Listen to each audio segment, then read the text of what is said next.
cette guerre en Ukraine, parce qu'il y a une chose quand même qui choque moi, on aurait pu l'éviter. Je vais pas revenir sur les différents facteurs, mais j'observe qu'un ancien président de la République, qui aujourd'hui est à l'Assemblée nationale, a dit, comme la chancelière allemande, qu'il n'avait jamais eu l'intention de faire appliquer les accords de Minsk. Mais là, François Hollande, je suis scandalisé. Et là, je dis, Madame la Présidente de l'Assemblée nationale, Mesdames et Messieurs les députés, ça ne vous choque pas qu'un ancien président ait discrédité la voix de la France sur la place internationale et fasse l'objet d'un mandat d'arrêt international de la part de la Russie. Alors, voilà ce que se permet un ancien président, et moi je suis sanctionné. Ça me choque.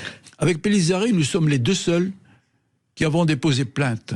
Pourquoi ? Parce que ces 3 ministres ont violé l'article 411.3 du Code pénal en permettant ou en fournissant des moyens militaires à une puissance étrangère, en l'occurrence l'Ukraine, mais moyens qui ont été prélevés en partie sur nos propres forces. Évidemment, ils n'ont pas fait ça de leur propre initiative.